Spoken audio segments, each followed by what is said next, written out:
Car Repair, situé à Beltsville au Maryland, offre un travail de qualité sur vos voitures, ceci grâce au savoir-faire de ses mécaniciens sur les voitures américaines comme étrangères.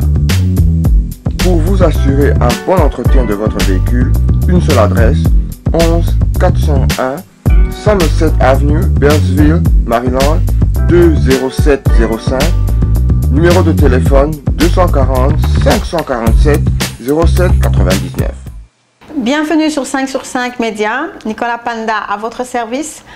Je vous retrouve ce soir sur ce tableau pour parler de notre émission virtuelle Parlons Immobilier. À titre de rappel, je suis agent immobilier à Avery S. Realtors à Rockville, dans la région métropolitaine de Washington. Et je suis là devant vous pour répondre à toutes les questions que vous aurez concernant l'immobilier. Rien que l'immobilier. Alors, sans plus tarder, j'ai reçu une ou deux questions concernant justement, il y en avait une sur le crédit et on avait une seconde concernant, je regarde mes notes encore,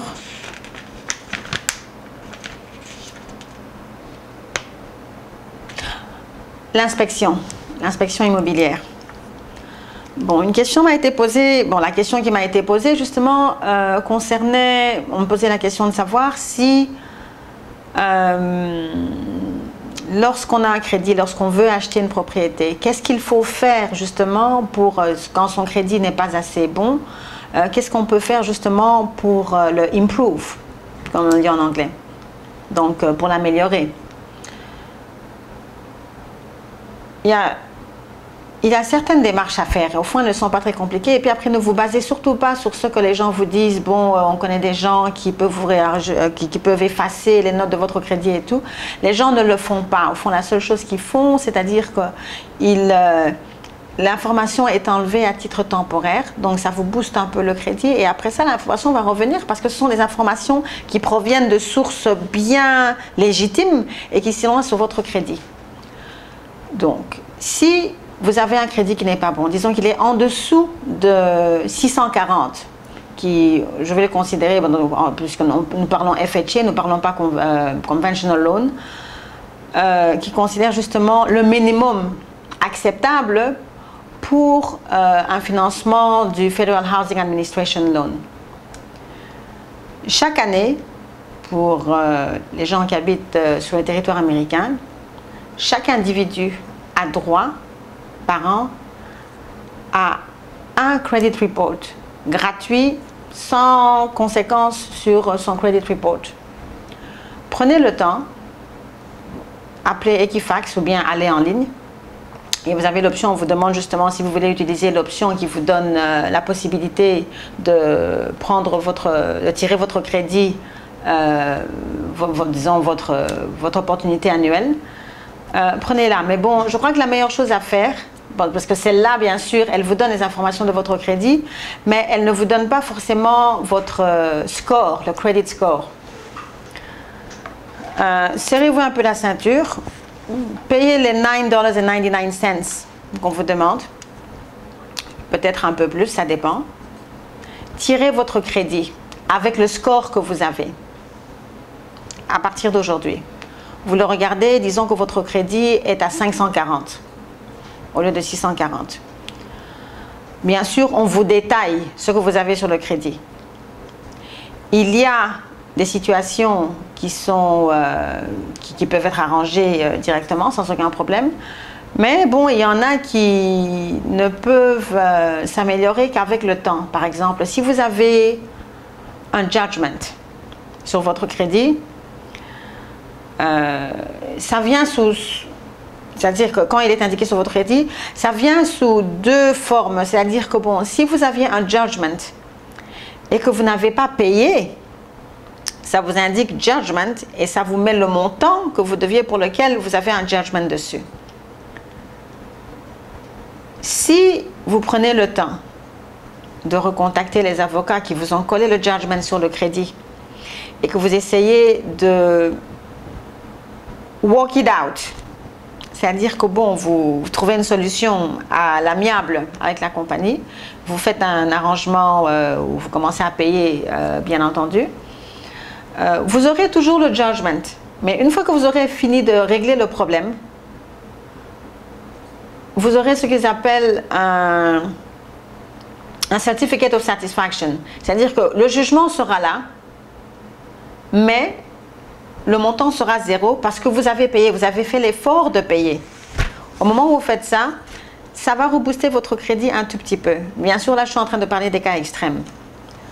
Vous avez par exemple ceux qui ont un bankruptcy. Le bankruptcy, malheureusement, vous l'aurez sur votre crédit pendant 10 ans.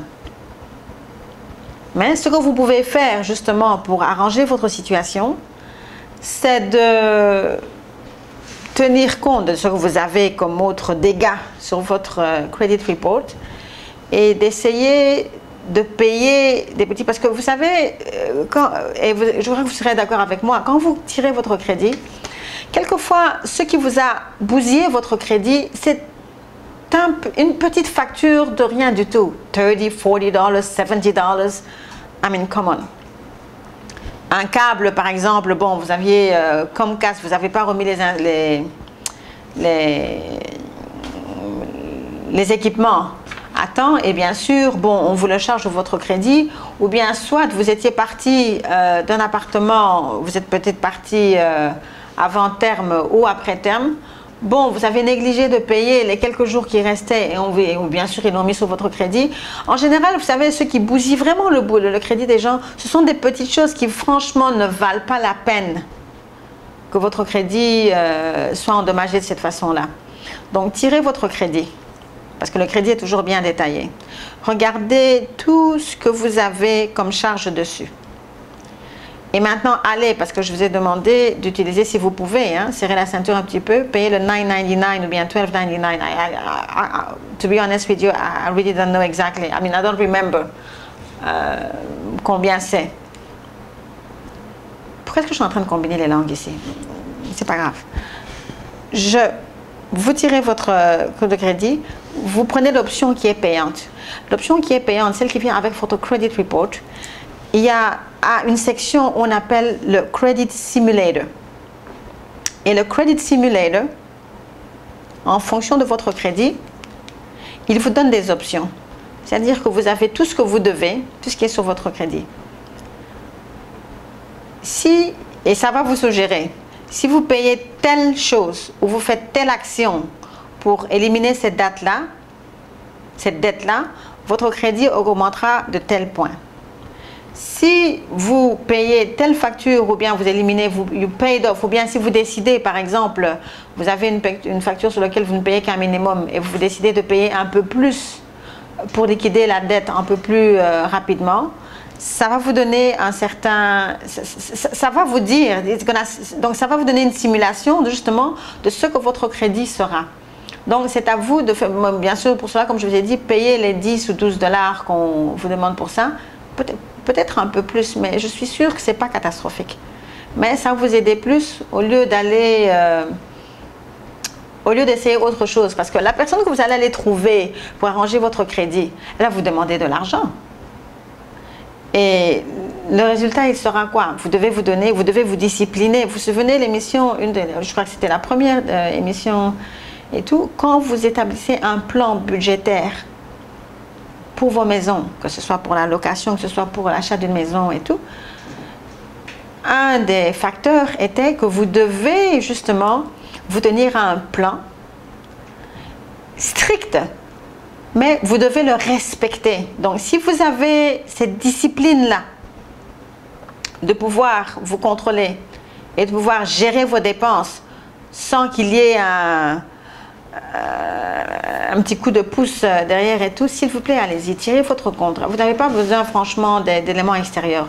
Vous avez cette discipline-là, tirez-la, utilisez votre Credit Simulator et commencez à travailler justement de vous-même. Disciplinez-vous de façon à éliminer les petites dettes, surtout les petites là, parce que les petites, ce sont celles qui endommagent le plus. Éliminez-les d'abord et après, avec les grandes, commencez un payment plan. Bien sûr, les collections, les judgments, les bankruptcies et tout, ce sont des choses qui ne partent pas. qui ne partent pas directement, vous les avez sur votre crédit pendant au moins 7 ans. Bon, bien sûr, il y a les cas extrêmes, comme le child support, ça ne part pas. Si vous avez, si sur votre crédit, vous avez un problème de taxes, bien sûr, ça ne partira pas non plus.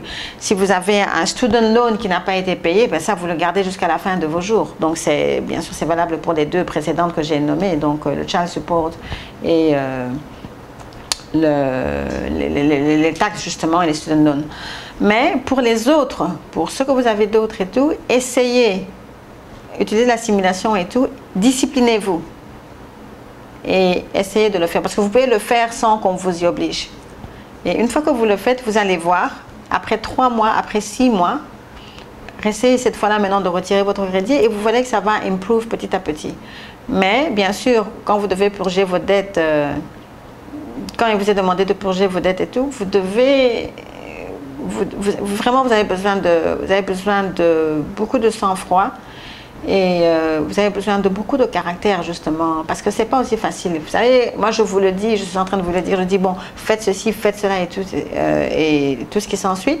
C'est facile à dire, mais c'est pas toujours facile à faire. Parce qu'il y a toujours des imprévus qui arrivent, c'est-à-dire vous êtes de bonne foi, vous vous dites bon, écoutez, à partir d'aujourd'hui, je vais faire ceci, je vais faire cela, je vais purger telle dette, je vais faire telle chose. Et vous savez que quand vous prenez des résolutions comme celle-là, c'est toujours là qu'il y a des imprévus qui surviennent, Dieu seul sait de quoi. Il y a une catastrophe par-ci, il y a un problème par-là, il y a un enfant par-ceci, il y a un membre de famille par-là, il y a toujours quelque chose. Et bon, comme il n'est pas donné à tout le monde d'avoir des réserves, parce que ça aussi, c'est beaucoup plus facile de le dire, mais c'est beaucoup plus difficile de le faire. On se retrouve serré, coincé et bientôt étouffé, quoi. C'est pas aussi facile. Mais pour le credit report, la personne qui a posé la question, prenez l'option payante, là où vous pouvez voir votre credit score, et essayez de jouer vous-même avec le credit simulator. Et il va vous dire justement, vous pouvez jouer dessus et vous pouvez éventuellement, avec le temps, bien sûr, 1 mois, 2 mois, 3 mois, peut-être 6 mois, ajuster ce qui est fixable. Donc, ce que vous pouvez arranger, essayez de le faire. Quant aux collections, les jugements, les bankruptcies et le reste et tout, bon, laissez le temps faire son chose. Mais, si vous avez eu un jugement pour un montant qui était vraiment ridicule, payez le jugement, c'est-à-dire payez-le, le judgment sera là, mais on dira ça a été satisfait, donc vous aurez un certificat de satisfaction, ça veut dire que ça a été payé, c'est-à-dire que vous étiez sur judgment, mais vous avez pris le temps, c'est-à-dire que vous avez fait l'effort, vous avez mis l'effort pour essayer d'enlever, c'est-à-dire d'éradier cette dette-là, et pour ça vous gagnez quelques points. Donc, bien sûr, si vous n'avez pas cette discipline-là, c'est là que, bon, vous serez probablement obligé d'aller contacter des gens à côté pour le faire. Mais bon, vous allez payer des gens à côté pour vous aider à arranger un crédit dont l'argent vient de vos poches et vient de vos comptes.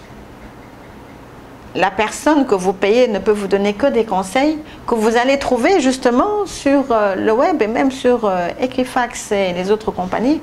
Ils vous donneront les mêmes informations. C'est un peu comme quelqu'un dit, bon écoutez, je suis fauché, je suis au chômage, je n'ai pas d'argent, je suis déprimé. Alors dites-moi, entre nous, parce que entre parenthèses, vous connaissez un médicament que vous allez prendre qui va payer, qui va vous trouver du travail, qui va payer vos factures et qui va vous donner qui va remettre votre situation sur place et tout. Non, vous êtes déprimé. Pourquoi? Parce que vous n'avez pas de travail, parce que vous êtes au chômage, vous n'avez pas d'argent et vous avez cette situation-là. Donc la solution pour sortir de la dépression, c'est de vous mettre, maniez-vous et commencer à régler le problème. Ce ne sera pas une petite pile chez le psychiatre qui va vous arranger la situation. Honnêtement, n'y croyez vraiment pas. Et ça ne va pas venir du ciel non plus. Donc, concentrez-vous. Prenez les choses au sérieux, prenez votre vie au sérieux. La vie, on ne la fait pas au brouillon. C'est facile à dire, c'est pas facile à faire, mais pour le crédit, étant donné que tout est réglementé ici par le crédit, faites-le de cette façon-là. Ça, c'est la question à la réponse. Monsieur qui m'avait posé la question, comment vous pouvez refaire le crédit? Au cas où vous voudriez augmenter vos points dans les jours, les mois ou les années à suivre. Bon, pour la seconde question. La seconde question, c'était de savoir, par exemple, lorsque vous achetez une maison, vous donnez une offre, vous achetez une maison qui a des travaux de réfection. Donc là, on assume que vous achetez, la vente est standard. Donc c'est une vente normale. Quand vous avez une vente normale, je l'ai dit, mais je vais le répéter. Vous avez, bien sûr, après que j'ai répondu à ces questions-ci, on va aller par la procédure, justement, de vente telle qu'elle commence jusqu'à la fin. Mais pour répondre quand même à la question, et après ça, on reviendra dessus comme ça, ce sera pour un peu plus de clarification. Quand vous donnez votre offre et que vous achetez la maison, vous présentez votre offre au vendeur. Et ça, bien sûr, après que vous ayez fait votre étude du marché, vous vous souvenez de l'émission passée, vous avez comparé les valeurs immobilières, vous avez fait votre devoir sur l'environnement et tout. La maison est sur le marché à 300 000 $. Vous avez fait votre devoir, vous avez tout fait et tout. Vous avez vu l'état de la maison, vous avez vu un peu ce que pourraient être les dégâts, ce que vous devriez arranger dans la maison. Et il dit, bon, écoutez, en fonction de cela, vous donnez votre offre. On vous écrit l'offre de, disons, 240 000 $. Vous dites, bon, c'est ce que je demande. Bon, non, je vais donner un exemple différent. Vous donnez 250 000 $ et vous demandez au vendeur de vous donner un closing assistance de 10 000 $, donc closing cost. Donc, si on en revient en calcul, on arrive à 240 000 $. Ça, c'est pour une offre standard, ça, c'est pour une propriété standard. Le vendeur va consulter, va vérifier l'offre, peut-être il va revoir ses chiffres, voir ce que c'est et tout, il va peut-être faire une contre-offre et tout en disant, bon, écoutez, à 240, à 250, je ne veux pas vous la donner, mais bon, disons, bien sûr, ça va dans la négociation, hein. Il dit, bon, en ce qui me concerne, je peux vous donner la maison à 260 000 et je vous donnerai le closing cost, le closing help de 5 000 $ seulement. Donc, ce qui fait que, bon, en grosso modo, il vous donne la maison à 255 000. Mais bon, vous avez vu les travaux, vous avez vu la maison qui a été écoulée chez le voisin, ce que la maison avait, combien de temps elle a passé sur le marché, ce qui a été fait et tout. La maison qui était liquidée, elle est partie à 290 000 $.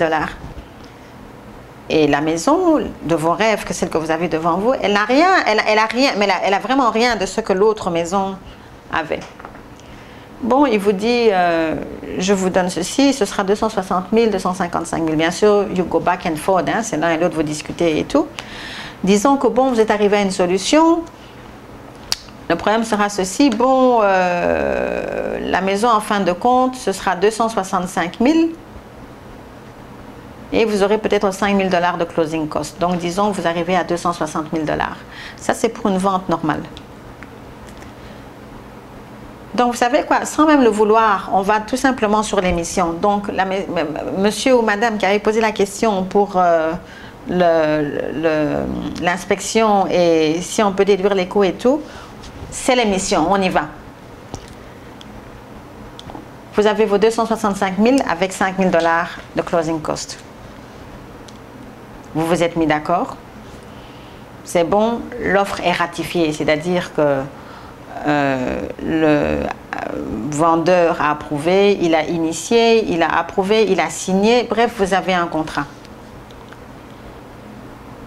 Maintenant, quelle est l'étape à suivre? Quand vous avez le contrat, vous devez bien sûr préparer ce qu'ils appellent le earnest money deposit. C'est une espèce de c'est une caution justement que l'on donne lors de l'offre. Qui, bon, ça dépend des états dans lesquels vous êtes. quand vous avez un FHA loan, bon, le Earnest Money Deposit peut être quoi, 2000, 3000 $. Ça dépend de la valeur de la maison. Il y a des gens qui exigent que le Earnest Money Deposit soit un certain pourcentage de la valeur de la maison. Ça sont pour les grandes propriétés et tout. Mais bon, ça dépend. Disons que dans ce cas-ci, le Earnest Money Deposit que le vendeur demande est de 2500 $. Bien sûr, vous devrez avoir une photocopie de votre chèque avec les 2500 $.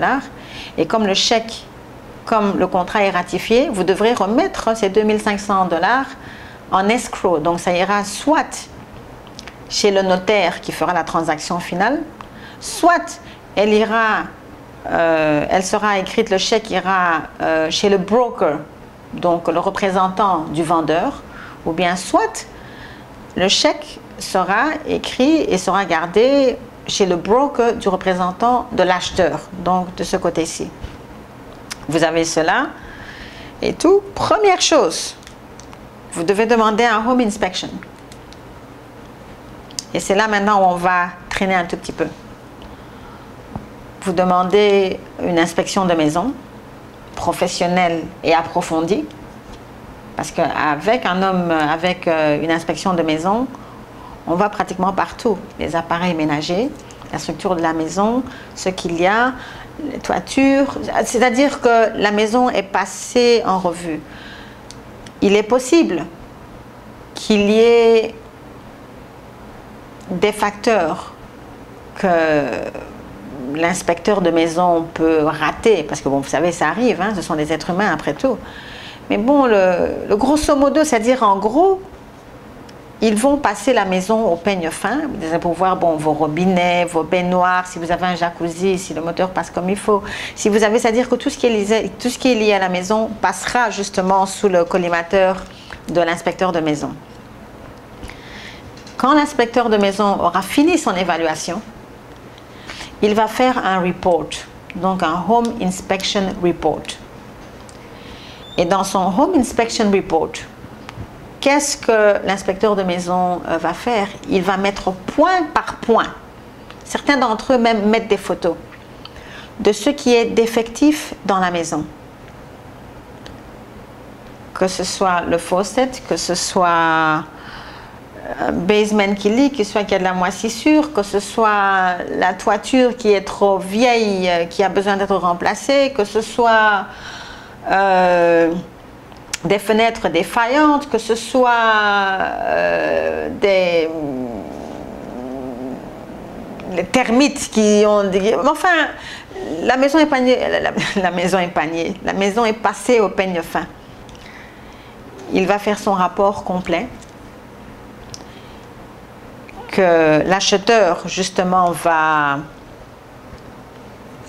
que l'acheteur va examiner et qu'il va signer et qu'il va remettre au vendeur. Maintenant, le vendeur, il a la liste devant lui. Mais il y a quelque chose que j'ai oublié. Quand vous écrivez l'offre, vous devez être sûr que vous n'oubliez pas de mettre la condition, ce qu'on appelle les contingencies. N'oubliez pas de mettre la condition sur le rapport d'inspection. Cette Coupe du Monde, si je laisse mon téléphone comme ça, je vais commencer à sauter ici. Donc, il est mieux que je tourne mon téléphone. Excusez-moi. Vous mettez la condition sur l'inspection, vous mettez la condition sur l'évaluation, sur le coût de la maison. Et quand je dis que vous mettez la condition dessus, c'est-à-dire que dans ce rapport-là, sur cette forme-là, le Home Inspection Contingency, après l'inspection,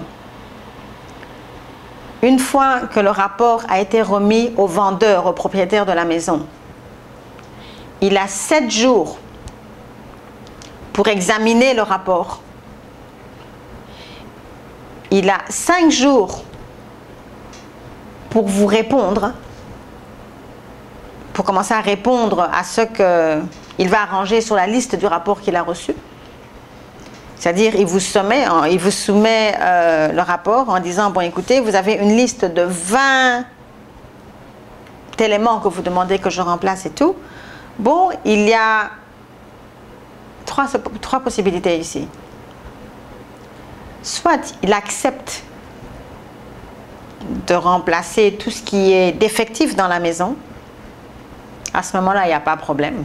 Tout va très bien. Soit il choisit ce qu'il croit qu'il pourra arranger et peut-être refuse, il peut décliner d'arranger certains articles et tout. Là, ça pose problème. Parce que bon, si par exemple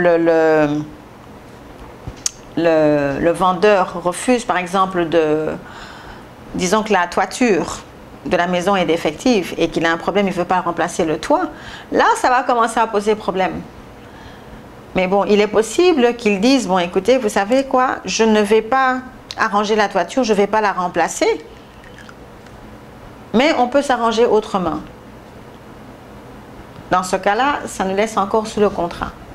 Mais la condition qu'il y a, quand je parle du contingent qu'il y a sur le Home Inspection Report, il est quoi?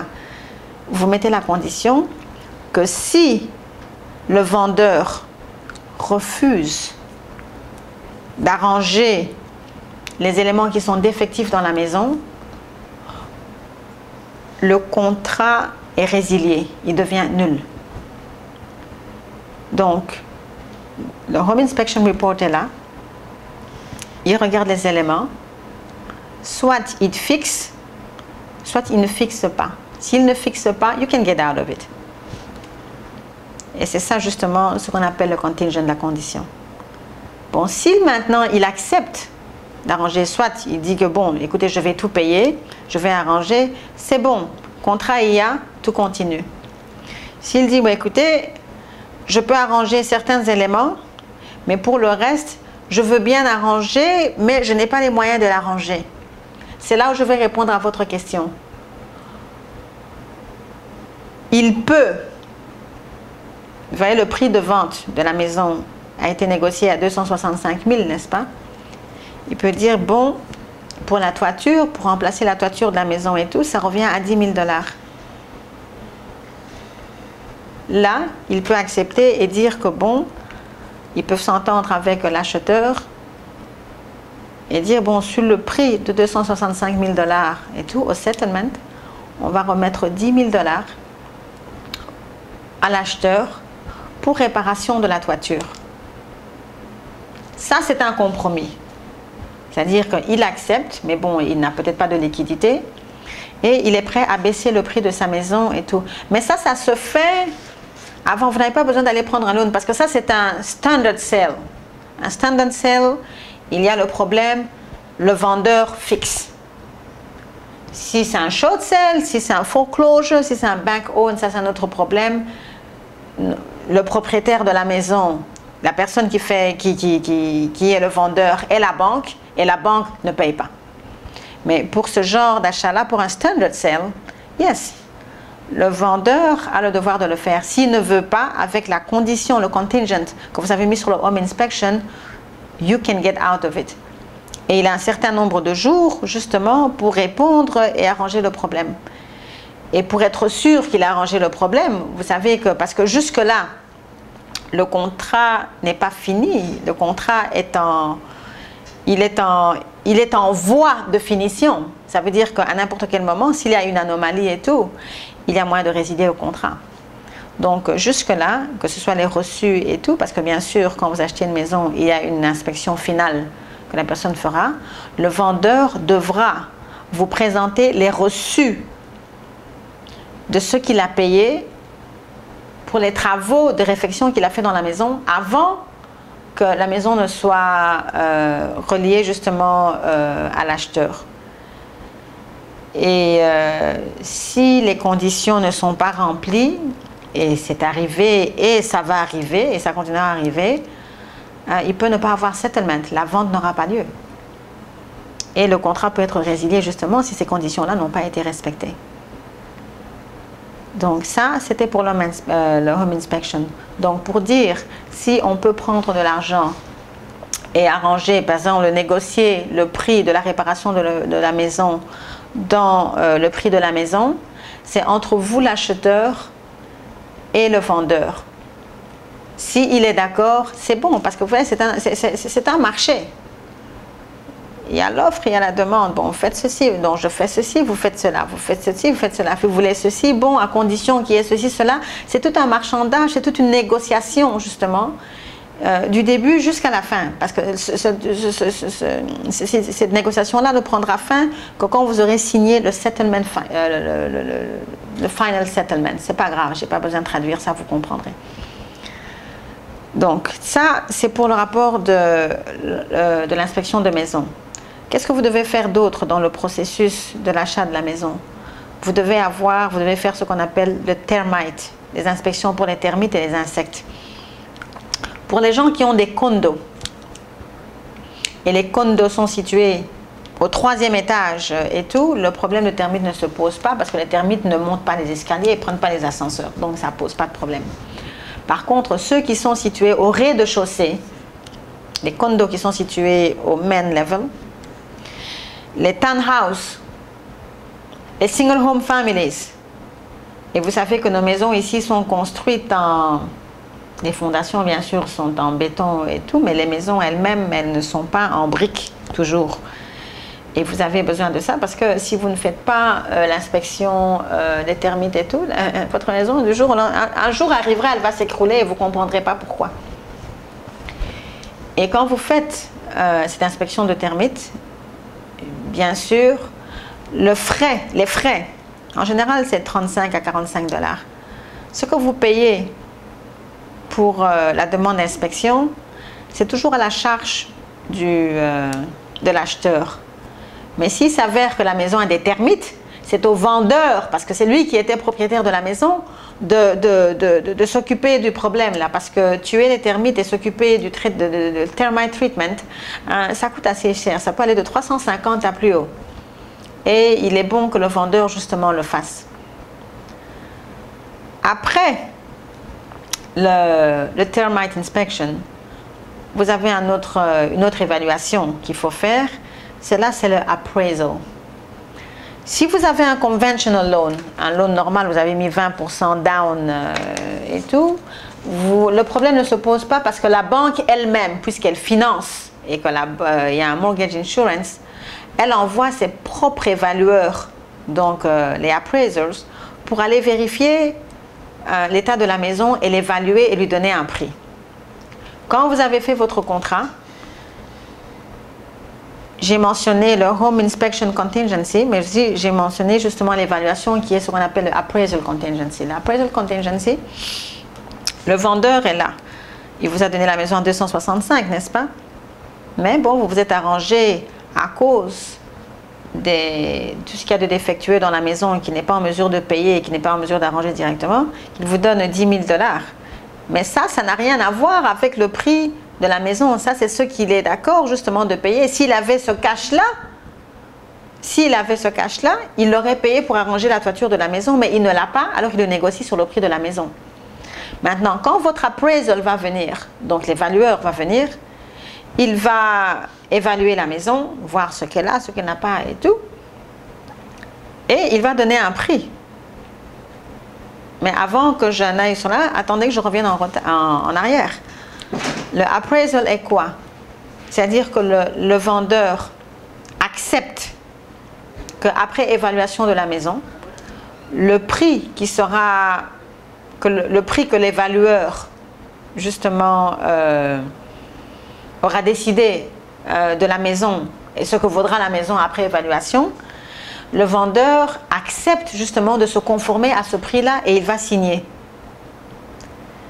Si le vendeur n'accepte pas le appraisal contingency, donc s'il ne le signe pas et qu'il ne l'accepte pas, et qu'il refuse de mettre son prix au prix de l'évalueur, ça aussi, you can get out of the contract. Donc le contrat peut être résilié aussi.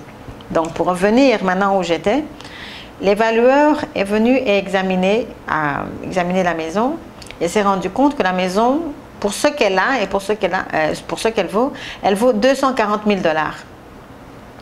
Si le vendeur avait signé le appraisal contingency, il devrait être d'accord de payer le prix de 240 000 $, puisque la maison vaut 240 000 $.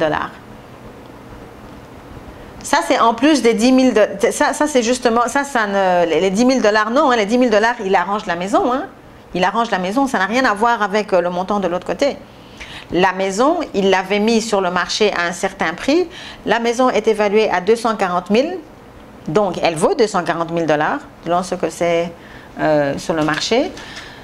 La toiture était défectueuse, elle doit être arrangée. Ce sera déduit de cela. Parce que l'évaluation est l'évaluation. Ce qui doit être payé pour les constructions ou pour les aménagements n'a absolument rien à faire avec la valeur de la maison. Donc, c'est comme si on donnait une nouvelle valeur à la maison et tout. Par contre, ce qu'il peut peut-être faire, il va vous dire, bon écoutez, la maison a été évaluée à 240 000 $. Je peux ne pas vous donner le closing cost de 5 000 $, puisque maintenant la maison vous revient à moins cher. Ça aussi, c'est une négociation justement entre le vendeur, bien sûr, et l'acheteur. Mais comme je vous ai dit, tout le processus d'achat et tout est une négociation. Et une négociation sur tous les points. Alors, après, bien sûr, avant de donner le appraisal, à supposer que votre maison est dans elle fait partie d'une association communautaire. Donc, il y a un Home Owners Association ou bien il y a un Condominium Association. Ça revient à l'agent qui représente le vendeur de contacter le Condominium Association ou le Home Owners Association du propriétaire, et bien sûr c'est lui qui doit contacter les associations, les documents, mais c'est l'acheteur qui va payer pour ça, parce que l'acheteur justement doit se conformer aux réglementations de l'association communautaire dans laquelle ils habitent. Bon, ça dépend d'une communauté à l'autre, les prix varient, mais bon, bien sûr, cette parenthèse-ci, elle n'est valable que pour les propriétés, les maisons qui font partie d'un condominium ou bien qui font partie d'un Home Owner Association. Si la maison ne fait pas partie, comme certains single home families, ne font pas partie d'un Home Owner Association, donc vous n'avez pas à vous inquiéter sur ce point-là. Vous pouvez passer à l'autre point et tout. Alors, vous achetez votre maison et tout, vous ne savez pas ce qui va se passer, vous ne savez pas quel est l'état justement de vos appareils ménagers. Vous ne pouvez pas prédire à l'avance quelle est la longévité justement de votre plomberie dans la maison, ou bien de certains autres facteurs justement qui font partie de l'intérieur de la maison. Il est toujours recommandé, mais en tout cas faites-le, parce que ça vous aidera beaucoup. Prenez toujours une assurance de maison, le home insurance. Certains vous le mettent dans votre mortgage, mais certaines personnes n'aiment pas l'avoir dans le mortgage, aiment avoir différemment, mais assurez-vous que vous avez un home insurance. En ce qui me concerne, en tout cas, ça devrait être obligatoire. Prenez-le parce que ça vous aiderait. Au cas où il y aurait un problème, un arbre qui s'abat sur votre maison, quelque chose une calamité ou une catastrophe dans ce genre-là, vous serez couvert par cela. À part le home insurance, il y a ce qu'on appelle le home warranty. Le home warranty, ça couvre vos appareils ménagers, c'est-à-dire le frigidaire, le lave-vaisselle, le four à micro-ondes, la cuisinière, si vous avez les ranges, si vous avez un garage qui s'ouvre magnétiquement, le garage, si vous avez une piscine qui chauffe, une piscine que l'on couvre et que l'on rouvre, la piscine, l'air conditionné dans la maison, votre AC s'il ne fonctionne pas et tout. Donc le home warranty couvre tout ça. Le prix, normalement le prix minimal, parce que je ne vais pas aller au maximal, je ne peux pas savoir, ça dépend d'une maison et ça dépend de ce qu'une propriété a et la dimension justement de la propriété. Donc le home warranty, il revient à peu près 410 $. Ça, c'est le minimum. Hein, n'assumez pas. Le minimum est 410 $. Le maximum, ça dépend de l'état de propriété que vous avez et tout, qui couvre justement les appareils ménagers, comme je l'ai mentionné il y a quelques secondes, et qui, pour un deductible de 100 $, si votre cuisinière tombe en panne, si votre machine à laver est en panne, si vous avez un problème de plomberie ou vous avez un problème avec votre piscine ou avec votre garage, la compagnie, justement, donc en moyennant les 100 $, ils vont contacter un contracteur qui va venir arranger l'appareil défectueux. Si l'appareil ne peut pas être réparé, il vous le remplace. Donc, vous voyez, c'est quelque chose que vous payez, vous ne payez pas par mois, vous le payez par an. C'est minimal, mais ça aide beaucoup parce que, croyez-moi, si vous vous retrouvez en pleine crise et que subitement votre cuisinière ou bien votre machine à laver à sécher tombe en panne et que, bon, il n'y a pas moyen de l'arranger, que vous devez les remplacer et tout, vous savez que, bon, vous devrez dépenser au moins 800 à 1000 et quelques... En tout cas, ça commencera à là et ça ira plus haut pour pouvoir la remplacer et tout. Alors que, bon, pour les 100 $ que vous payez comme deductible, ils viennent, ils consultent, ils vérifient le problème et tout. S'ils peuvent arranger, ils arrangent. S'ils ne peuvent pas arranger, on vous remplace l'appareil. Donc, à titre de rappel, quand vous faites votre contrat, donc quand votre offre de contrat justement est écrite, n'oubliez pas de mettre le Home Inspection Contingency. Ça, c'est obligatoire. Ça, c'est pour un standard sale. Si c'est pour un foreclosure, bank own ou bien foreclosure, short sale. Je l'ai dit à l'envers, non? Bon, attendez. Si c'est pour un short sale, un foreclosure ou un bank owned, ne comptez pas dessus. Le home inspection est à titre informatif seulement parce que vous devrez bien sûr sortir de l'argent après pour payer les réparations et tout. Mais là, on parle ici d'un sale normal. C'est-à-dire, vous le faites, donc vous faites cette home inspection, vous faites l'évaluation de la maison, surtout quand vous avez un FHA, parce que la banque ne va pas payer pour le FHA. Vous payez le appraisal, vous commandez le termit.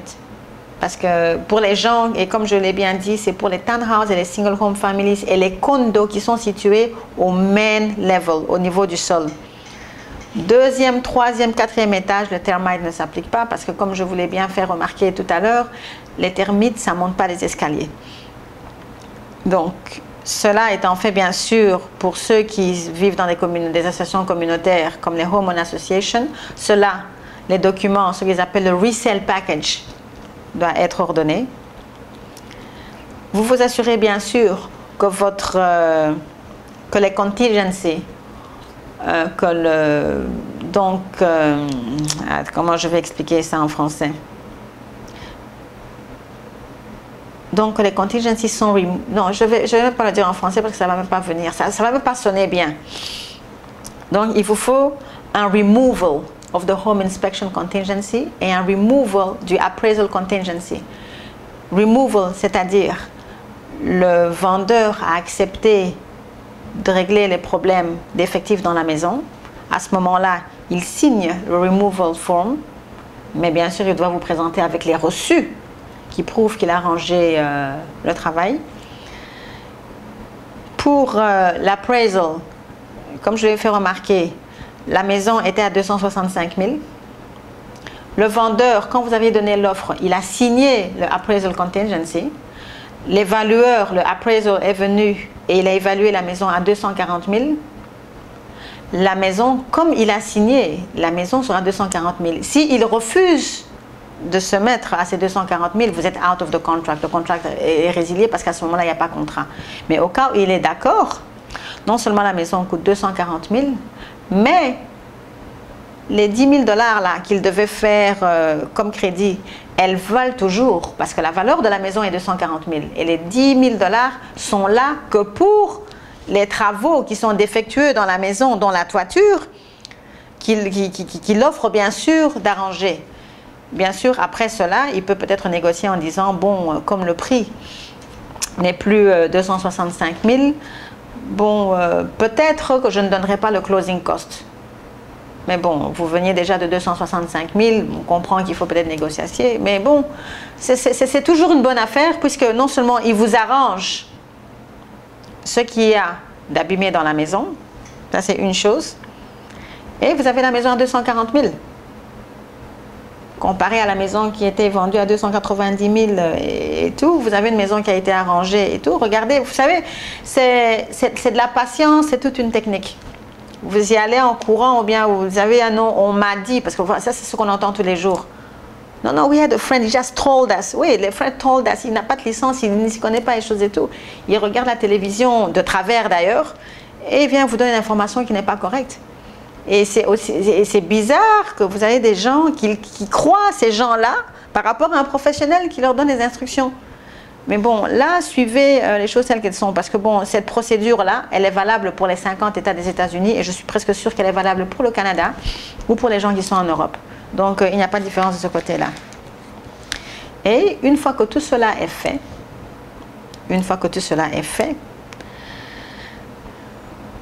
refaites une inspection des lieux. Ça, c'est avant la signature finale. Parce que bon, là, toute la procédure a eu lieu.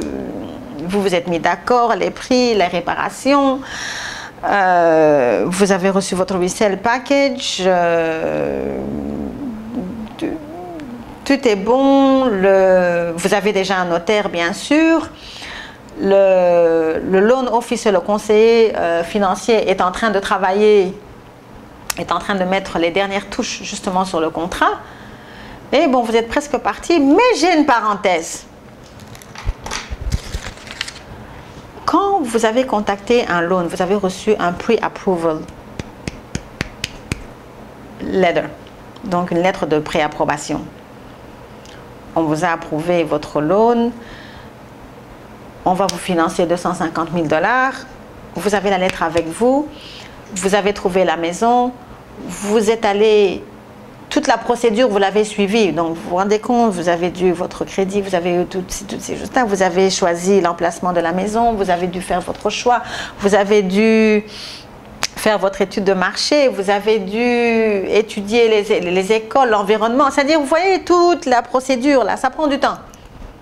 C'est pour ça que la précipitation n'est pas bien. Mais vous avez fait tout ceci, et pendant, bien sûr, au moment où le contrat a été ratifié, donc the contract is ratified, vous êtes allé par toutes les inspections, home inspection, appraisal, termite inspection, donc tout le bagage qui est venu avec la procédure. Bien sûr, le contrat, quand il est ratifié, on envoie une copie au notaire, on envoie une copie au conseiller financier, au loan officer, pour lui permettre justement de travailler sur le loan.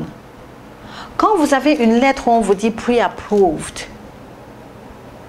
et que vous avez un contrat qu'on remet au loan officer, ça ne veut pas dire que c'est pas votre carte blanche pour dire bon, maintenant j'ai la maison, mon loan a déjà été approuvé, c'est bon pour ma nouvelle maison, j'aurai besoin de ceci, cela, cela, cela. Vous prenez votre carte de crédit et vous allez vous suicider. Donc, quand je dis suicider, c'est-à-dire c'est une façon de parler. Vous dites, bon, dans ma nouvelle maison, j'ai un mur qui est énorme. Et jusque-là, bon, dans notre petit condo, on n'avait pas de place pour telle chose et tout. Vous vous dites, bon, il faudra maintenant des nouveaux meubles. Vous ne touchez pas, bien sûr, les réserves que vous avez ne couvrent pas exactement ce que vous voulez faire dans la maison. Donc, vous vous dites, maintenant que j'ai déjà le loan, qu'est-ce que je vais faire? Je vais aller prendre des crédits dans les department stores. Je vais prendre des crédits dans les department stores et je vais me préparer justement pour la préparation, pour meubler ma maison, la nouvelle maison que j'ai. Mais vous savez, on n'a pas encore signé le final loan. Donc, ce qui veut dire que vous êtes préapprouvé, Mais on va retirer votre loan, votre credit report encore, pardon, pas le loan, votre credit report, on va encore le tirer pour voir si les termes s'appliquent toujours. Parce que c'est en tirant votre credit report pour la dernière fois que le loan officer va ce qu'on appelle lock votre taux d'intérêt. Bon, au moment où vous y allez, vous avez un credit report qui est à peine de 640 points, par exemple. Là, disons, vous êtes à la limite de l'acceptable. Et que bon, voyant la procédure et tout, vous êtes tout excité, tout content et tout, et vous décidez d'aller vider les magasins parce que vous voulez aménager votre nouvelle maison. I got news for you. Quand l'officier va tirer votre credit report pour l'approbation finale, vous vous rendez compte qu'en prenant ces cartes et en achetant ces trucs-là, vous avez augmenté vos dettes subitement, n'est-ce pas? Ça veut dire que votre crédit qui était à 640 peut se retrouver en un rien de temps à 580, 520, et vous ne serez plus éligible. Au fond, on ne peut plus lock le loan pour vous. Parce que au fond, vous vous êtes suicidé vous-même. Vous n'aurez absolument rien du tout et on ne pourra pas close la transaction. Ce qui veut dire que bon, non seulement, bon, je ne sais pas combien vous avez chargé sur vos cartes, mais une chose est sûre, pendant le temps que ça vous prendra pour vous remettre sur pied et pour être encore éligible, pour pouvoir acheter cette maison-là, qui ne vous attendra pas d'ailleurs, parce qu'il y a des gens sur le marché, il y a des vautours qui ont besoin de ces maisons-là aussi, vous allez vous retrouver dans une situation où vous avez déjà donné le notice à votre propriétaire, votre bailleur, pour dire que bon, on quitte la maison parce que j'achète ma maison à la fin du mois. Vous risquez de vous retrouver sans maison du tout. C'est-à-dire que du côté de la location, vous ne pouvez plus parce que vous avez donné le notice, ils ont déjà trouvé quelqu'un d'autre pour vous remplacer. De l'autre côté, vous n'avez pas eu la maison parce que vous avez été impatient et vous avez augmenté vos dettes d'un seul coup en achetant soi-disant votre big screen TV ou je ne sais pas quoi, un projecteur ou tout ce que Dieu... Bon, enfin, vous connaissez, vous savez exactement ce que vous achetez dans ce genre de choses, dans ce genre de situation-là. Et vous vous retrouvez dans une situation où vous êtes bloqué, c'est-à-dire que bon, la vente n'est pas conclue et vous ne pouvez plus rien faire. Donc, faites attention. Au moment où vous avez le pre-approval loan et la signature finale, pendant ce temps-là, disciplinez-vous. Ne chargez plus vos cartes, ne faites plus de dépenses inutiles. C'est-à-dire, retenez-vous jusqu'au jour du settlement. Le jour du settlement, une fois que tout a été signé, que tout a été fait et tout est fini, et qu'on vous remet les clés, on vous dit, monsieur, madame, voilà, congratulations, ceci est votre maison et tout. Alors là, si vous êtes pris de la frénésie d'aller vider les magasins, be my guest. Mais avant ça, tant que ce n'est pas signé, ne le faites pas. Parce que vous allez vous retrouver sans maison. La maison, vous ne pourrez pas l'acheter parce que votre credit rating a dropped parce que vous avez augmenté vos dettes subitement. Vous allez vous retrouver, vous n'êtes plus locataire parce qu'on a déjà pris quelqu'un d'autre. Mais non seulement ça, votre credit report a chuté par exemple à 540, à 520. Même pour trouver une autre maison de location, ça devient un problème parce qu'on vous dit « Ah, your credit is not good ». Et là, vous allez vous retrouver dans une situation qui n'est pas bien. Donc pour aujourd'hui, nous allons nous arrêter là.